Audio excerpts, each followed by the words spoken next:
एक और चीज़ पूछनी थी कि जैसे दिवाली पे गिफ्ट मिलते हैं, ठीक है, तो गिफ्ट एक्सचेंज किए जाते हैं, मिठाई के डब्बे और भी दूसरी चीज़ें जो होती हैं, तो क्या एक मुसलमान एक हिंदू को दिवाली का तोहफा, दिवाली की मिठाई उससे ले सकता है, उससे दे सकता है? ये अलाउड है?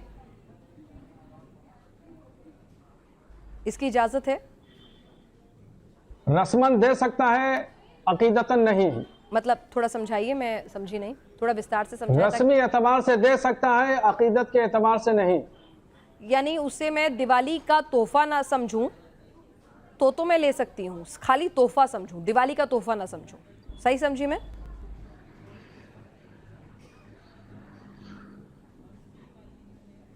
अगर वो ये समझ रहा है कि हम फलां मजहब के किसी भी मजहब की तक़वियत के लिए या उस मजहब की इत्तबा के लिए अगर हम ये चीज़ दे रहे हैं या ले रहे हैं तो वो नाजायज़ है। और अगर सिर्फ जो है मिठाई को मिठाई की हैसियत से हम ले रहे हैं या दे रहे हैं तो उसमें कोई मुज़ायक़ा नहीं है। सर अगर दिवाली की मिठाई है तो दिवाली की ही मिठाई होगी ना, उसमें लिखा होता है हैप्पी दिवाली सेलिब्रेशंस।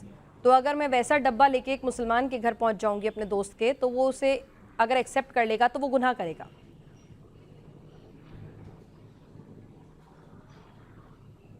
नहीं, गुनाह नहीं करेगा। दिवाली का डब्बा अगर लिखा हुआ है तो उसमें हमारे पड़ोस में श्याम स्वीट वाले हैं तो उनका भी डब्बा हमेशा श्याम लिखा होता है। कोई भी मिठाई लेकर के आता है तो उस पर भी लिखा होता है, तो ये नाजायज नहीं होगी। ये मिठाई नाजायज नहीं होगी। नहीं, मैं आपके घर बरेली साहब, मैं आपके घर आके आपको दिवाली की लिखा हुआ है, नहीं मैं लिखा हुआ है, सुनिए ना, अगर मैं आपके घर दिवाली की मिठाई लेकर आऊं आपके परिवार के लिए, आप उसे स्वीकारेंगे, आप उसे खाएंगे? इसकी इजाजत इस्लाम देता है या नहीं?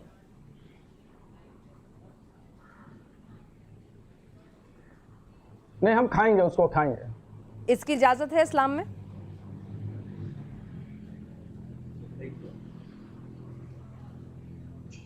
हाँ बिल्कुल, हम खाएंगे उसको। नहीं, आप तो खाएंगे, आपका बड़प्पन है, मैं पूछ रही हूँ इस्लाम इजाजत देगा कि नहीं? वो दुरुस्त है, अच्छी बात है। तो इस्लाम इजाजत देगा? संकट में पड़ गए मौलाना, बड़ी संकट में पड़ गए।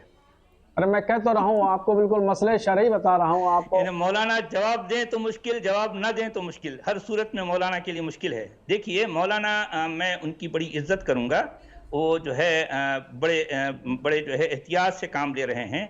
देखिए कि इस्लाम की जो बात है आप क्लियर कट कह दीजिए, यहाँ लाग लपेट की ज़रूरत नहीं है। कि देखिए इस मामले में जब ये कहा जा रहा है या आपको ये बताया गया कि ये दिवाली की मिठाई है, आप उसको कैसे स्वीकारेंगे, कैसे कबूल करेंगे बताइए? क्योंकि जाहिर बात है ये शिर्क का मजहर है, दिवाली शिर्क का मजहर है और इस्लाम शिर्क के सरासर खिलाफ है। नहीं, देखिए जब एतराज कर रहे हैं तो हम भी आपकी बात पर कहेंगे। जी जी जी जी जी जी, बोलिए बोलिए बोलिए बोलिए मोहतरम,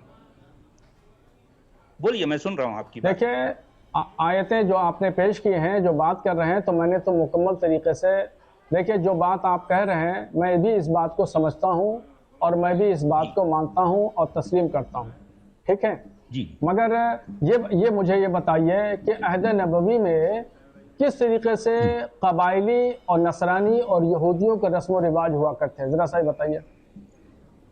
नहीं, हमारे पास कुरान का मतन है, हमारे पास सही अहादीस का ज़खीरा है, इनमें से आप कोई दलील दीजिए ना भाई। अहद नबवी कहाँ था, कैसे था, इसके पास यानी किसी के पास कोई मुकम्मल कोई मुस्तनद मालूमात नहीं है।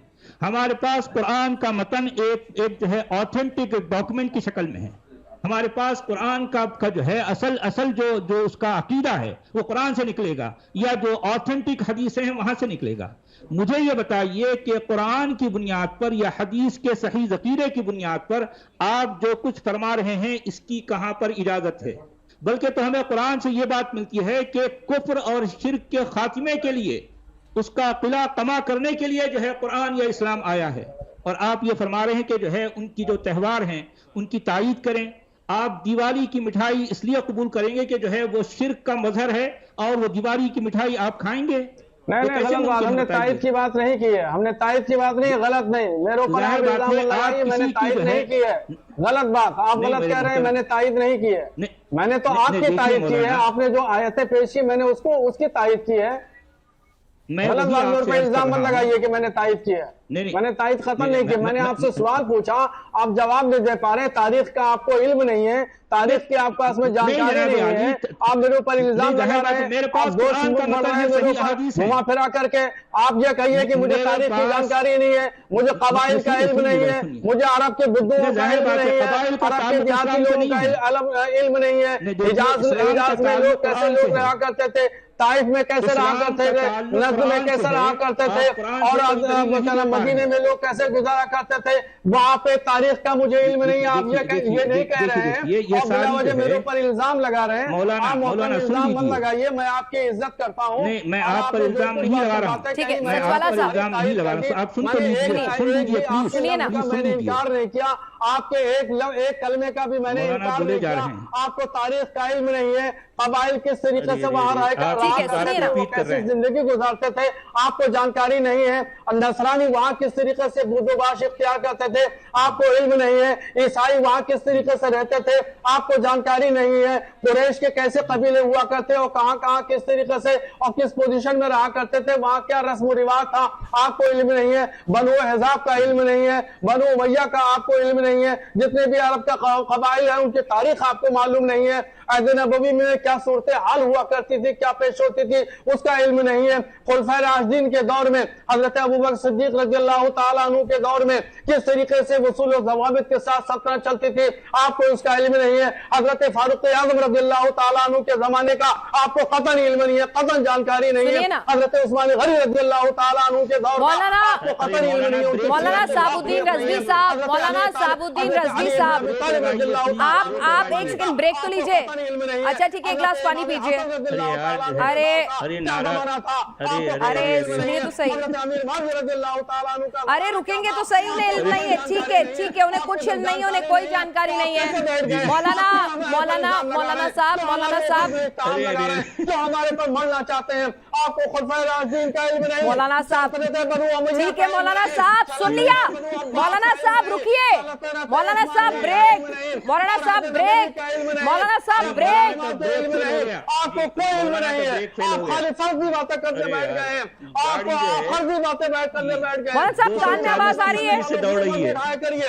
जब हमने कुरान और हदीस की बात की तारीफ की कि मौलाना जो कुछ कह रहे हैं बिल्कुल सही कह रहे हैं, कुरान की बात जो कह रहे हैं बिल्कुल सही कह रहे हैं, हदीस जो कह रहे हैं बिल्कुल सही कह रहे हैं, फिर क्यों मेरे ऊपर इल्जाम लगा रहे हैं और इल्जाम लगा रहे हैं। सचवाला साहब आप तारीफ पढ़ करके बैठा करिए। सुन रहा हूँ जवाब तो दे दीजिए, इनको ब्रेक लगाने के लिए कुछ तो चाहिए। कैसी है? अब मैं कैसे ब्रेक लगाऊंगा? जो है उनका ब्रेक फेल हो गया, उनका ब्रेक फेल हो चुका है। हो गया। मौलाना साबुद्दीन रज़वी साहब, यहाँ पूरी की पूरी बातचीत का सार यही है, मैं बिल्कुल नहीं कह रही हूँ कि इस्लाम जो है या अल्लाह के वक्त में, पैगंबर साहब के वक्त में दूसरे धर्मों के त्योहारों को मनाने की इजाज़त नहीं थी, ये सवाल नहीं है। इजाज़त थी, उस वक्त भी दूसरे धर्म के लोग अपने त्योहार मनाते थे, हंसी खुशी रहते थे, कोई दिक्कत नहीं थी। हम ये नहीं कह रहे हैं कि वहाँ पर इस्लाम ये कहता है कि दूसरे धर्म अपना त्यौहार ना मनाएं या उनके त्योहारों में खलल डालो, ये सवाल है ही नहीं। हम ये पूछ रहे हैं कि क्या एक मुसलमान को इजाज़त है एक हिंदू के त्यौहार में, क्योंकि दिवाली है तो इसीलिए दिवाली की बात कर रही हूँ, कि दिवाली के त्यौहार में कोई हिंदू अगर दिवाली की मिठाई लेकर आता है, दिवाली का तोहफा लेकर आता है, तो उस तोहफे और मिठाई को लेने और खाने की, या फिर अपने हिंदू भाई के घर जाकर दिवाली की मिठाई या तोहफा देने की। जैसे मैं आपको एक छोटी सी बात बताती हूँ, मेरे पड़ोस में मेरे बचपन से स्कूल में जो मेरी साथी पढ़ती, जवाब दे चुका हूँ पहले। एक सेकेंड, बचपन से मेरे साथी जो पढ़ती थी, वो उनका परिवार मुझे ईदी आज तक देता है। मैं बड़ी हो गई हूँ लेकिन आज भी मुझे उनके परिवार से ईदी आती है, तो ये मैं ईदी स्वीकारती हूँ। मुझे इजाज़त है ईदी खाने की, ईदी लेने की और ईद के जश्न में शरीक होने की, मुझे कोई मनाही नहीं है हिंदू धर्म की तरफ से। तो मैं वही पूछ रही हूँ कि क्या एक मुसलमान को कुरान हदीस इजाज़त देती हैं, हाँ या नहीं? इसका मैं जवाब दे चुका हूं, कितनी मरतबा मैं जवाब दूं? एक बार और दे दीजिए, हाँ या नहीं, सिर्फ एक ही वक्त लफ्ज तो बोलना है, हाँ या नहीं। नहीं, मुझे अभी मेरे पास मुझे वक्त नहीं है हाँ या नहीं बोलने का। मुझे चैनलों पे जवाब देना है, बयान देना है। तो हाँ या नहीं तो बोल दीजिए, इतनी लंबी लाइन बोलने का वक्त है, हाँ या नहीं तो बता दीजिए, ताकि मुस्लिम भाइयों को क्लैरिटी हो जाए कि कुरान हदीस क्या कहती हैं आपके हिसाब से, आपके इंटरप्रिटेशन के हिसाब से। सचवाला मैं साहब जवाब दे चुका हूँ, कितनी मरतबा मैं जवाब दूं? मैंने अभी जनाब मन जो बैठे हुए थे, नहीं, कौन सा सचवाला इनका नाम बताइए। सचवाला साहब कह रहे हैं कि एक मुसलमान ईद की मिठाई ना तो खा सकता कहाँ के हैं सचवाला साहब? सचवाला साहब अपना तारुफ दे दें। जी मेरे तारुफ से क्या लेना देना है भाई? मैं जो कुछ कह रहा हूँ ये सही है या गलत है बताइए। मेरे पास कुरान की आयतें हैं और आपके पास जो है कहानियां हैं। आप कहानियां सुना रहे हैं। मैंने आपसे सवाल किया था, मैंने आपसे सवाल किया था, उस सवाल का जवाब तो दे दीजिए। खिलाफत राशिदा के दौर में क्या होते थे, किस तरह त्योहार मनाए जाते थे? हजरत उमर फारूक रज़ियल्लाहु ताला अन्हु के जमाने में किस तरह त्योहार होते थे? हजरत अबू बकर रज़ियल्लाहु ताला अन्हु के जमाने में किस तरह त्योहार होते थे? जरा सा बताइए, हजरत उस्मान गनी रज़ियल्लाहु ताला अन्हु के जमाने में किस तरह त्योहार मनाए जाते थे? हजरत अली रज़ियल्लाहु ताला अन्हु के जमाने में किस तरह त्योहार मनाए जाते थे? जरा सा इसको बता दीजिए। सर त्योहार मनाने की बात नहीं हो रही है। क्या एक मुसलमान दूसरे धर्म के लोगों के त्योहार में शरीक हो सकता है? नहीं, बात ये हो रही है त्योहार मनाए जाते थे, त्योहार मनाए जाते हैं और त्योहार मनाए जाते रहेंगे दुनिया में अलग अलग धर्मों के। लेकिन क्या एक मुसलमान को इजाजत है, जैसे मुझे ईदी लेने की, ईदी देने की, ईद की सेवैयां खाने की, बिरयानी खाने की इजाजत है, तो क्या एक मुसलमान को इजाजत है दिवाली की मिठाई खाने की, दिवाली की मिठाई लेने की, देने की?